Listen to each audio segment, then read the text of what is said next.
I'd be derelict if I didn't ask you to throw education in there and riff on that a little as well. I don't know how much you Yeah, know about me, but the yeah, foundation I've been running for the last however many years, we award work ethic scholarships to kids who are going to trade schools.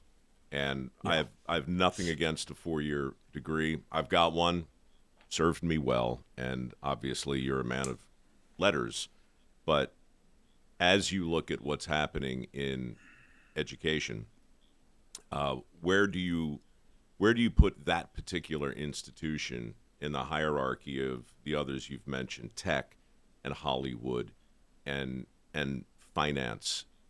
Is it the tip of the spear, or is it Yeah, just no, part of it's the the tip wood of the behind it? spear. I always used to say that the craziest idea in a faculty lounge takes about 2 years to be implemented in the White House. So it's very influential. There's too many people going to four-year colleges, and they're not learning anything. We have 1.7 trillion in debt, and so the university is very culpable because we have this problem now where we went from 2.1 fertility down to 1.6. It's catastrophic in 25 years. So we've got this whole generation of young people, primarily also male young people, who they're not getting married, they're not buying houses, they're not having children, which is affecting our fertility rate, and they're encumbered. And you look at, and I have them in my own family, and I talk to them. How did you get 150,000 niece or nephew?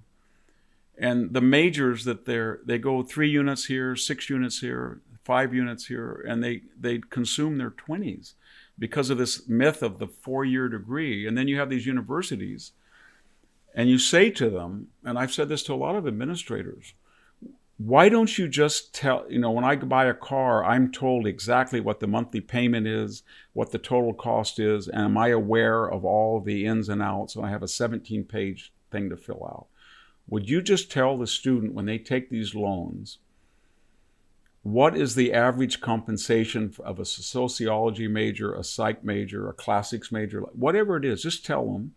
Tell them how much the interest will cost them, and what is the price per unit in dollars, so that they can make a decision and not just fob it off on a guaranteed loan. And then would you also pledge your endowment, get the government out, just pledge it. If you're Stanford University and you have a $40 billion endowment, why don't you just tell the students that they'll have the student loans, but you are on your responsibility when they default?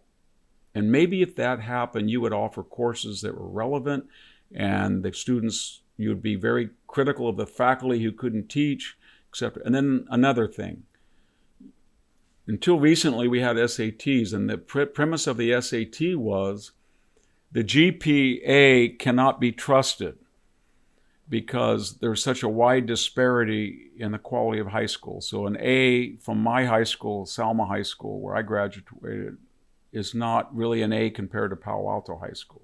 And that was true. So therefore, I had to take the SAT. Why don't we have an SAT in the back end? Because I guarantee you that where Stanford is today and watching it, they are not turning students out like Hillsdale College. I teach at both. Yeah. 20 years ago, the Stanford student was far better prepared and educated and came in. Not now. And if you had an SAT that said everybody who needs a BA has to get, I don't know, 85%, a 520 on the SAT, you would be surprised how much they hate that idea. And because they don't want any accountability, that either they haven't taught people to improve in the skills they said were necessary to take their courses. And I'll just finish this with, I had a guy in Silicon Valley last year. I gave a lecture and he came up to me and I said, at some point their reputations are going to suffer, these four-year colleges, because they're watered down the curriculum and it's DEI. And he said, where have you been, Victor? He said, in the last 3 years, Stanford University let in 20% white students. We don't care what color they are. But to get that ratio, they had to exclude people that were brilliant. So they rejected 70% of those who had a perfect SAT, even though it was it was a choice. They sent it in, and that became a mark of vulnerability. It's like 0.11% of the SAT get perfect scores. Stanford refused 60 or 70% of them that applied. So then he said, and then you have the therapeutic culture. So I said, what are you getting at? He said, when we're in Silicon Valley and we have a choice now in 2023 to hire somebody from Stanford, whether it's public relations or coding or Texas A&M, Georgia Tech, we will take them any day. And I'd say, are you serious? He said, yes, because two things. They're better trained. And the first thing they do not do is go to our HR department and complain. Your students, they're not as competitive. Your faculty, to accommodate the new student body, had to either water down the courses, inflate the grades, but accommodate the fact that they are letting in students by their own admission did not fit the requirements that they used to preach to us were absolutely necessary. Or as he put it, in 1998, these guys would come up to us and say, you know what? It's a very rare person that can get into Stanford University. And once they get in here, we give them the toughest classes. And when they go out there, these guys are brilliant and they're trained. And so then he says to me, well, if that was true, and now they admit that they've thrown out the SAT, then they're admitting they're letting people in that can't do the curriculum on the books that they said was necessary to ensure their prestige. So why would we trust them anymore? And in fact, and that's what's happening to Harvard. Yale, 80% of the grades at Yale were A's.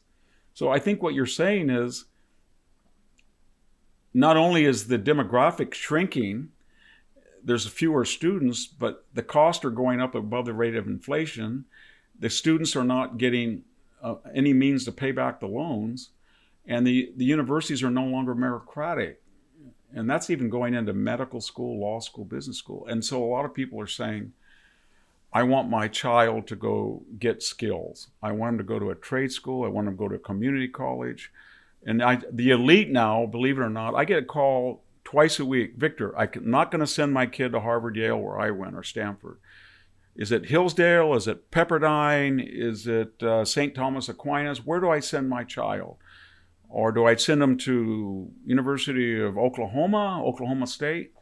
And so I'm very confident that there's a revolutionary movement in education to get rid of this toxic, I have a bunch of letters after my name, therefore I'm educated, therefore I'm an expert.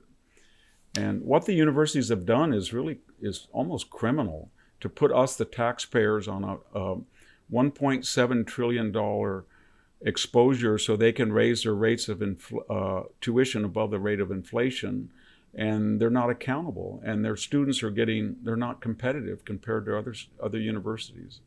So we're in such I think that's not sustainable. And what you're talking about is very important, because that's kind of what you're kind of leading, that people are going to look toward. The real thing is when a person says, I'm very proud that I'm a master electrician, and doesn't have to say I have a BA. And I think we're getting close to that, because now they can say, well, I didn't go to that lunatic place, and I didn't go to that watered down school. I went out and really learned a valuable thing that was meritocratic to acquire that skill. And I think that's happening. A muscular trade. Yeah. Well, we're in such violent agreement on that. It's almost embarrassing. I only brought it up because I read something the other day that I verified that I thought encapsulated it pretty well, which was the average GPA at Harvard in 1955 was 2.56. This year it was 3.98.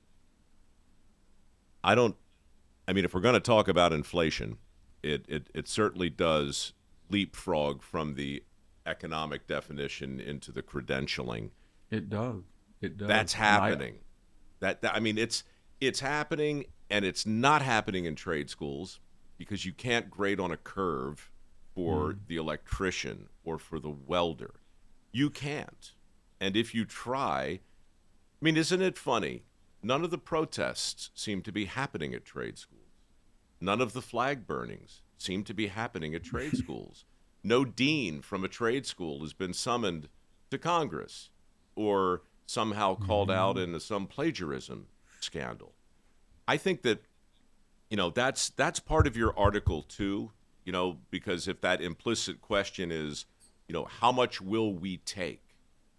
How much will we take on faith? How much will we accept?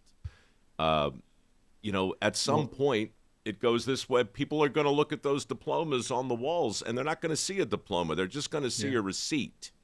And that's going to be a recruiting problem for the big boys. It's starting already. And it couldn't come at a better time. And a lot of people, I know a person who's got 4 children. You would call her in the upper 1%. And she is a graduate of Stanford. Her whole family went there, and she just said to me, there's not a chance in hell one of my kids are going to go to that university, because they're going to come home at Thanksgiving. I'm not going to recognize them, and they're not going to be very well educated, and they're going to have the worst of both worlds. They're going to come back arrogant and incompetent. And I don't want to subsidize that experiment. And we'll see if they correct in time all of these universities. They know, when you talk to them, they know exactly what's going on. They're worried about it. And the question, to quote Livy, is the medicine for them worse than the disease? And as one guy said, we know what we have to do, but that would mean a lot of guys are going to get fired. And I don't want to be the one to get fired, because we know everybody knows what's going to be due. It's kind of like, you got to bell the cat if you're a mouse, but I don't want to put the bell around the cat's neck. And so it's a very strange time. And just to finish, when you say how long are they going to take it, it's going to be a transition point from passive resistance or dropping out or not participating, which we're watching now. People are leaving the blue states in droves. They don't go to San Francisco like they used to, except that, versus active resistance. Are they going to go out to vote? Are they going to register their friends? Are they going to become politically active?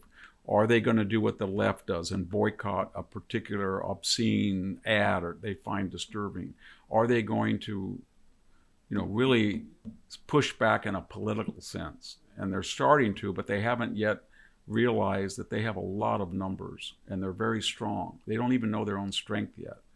If you like what you heard, and even if you don't, won't you please, pretty please, subscribe. Well, I hate to beg and I hate to plead, but please, pretty freaking please, please subscribe.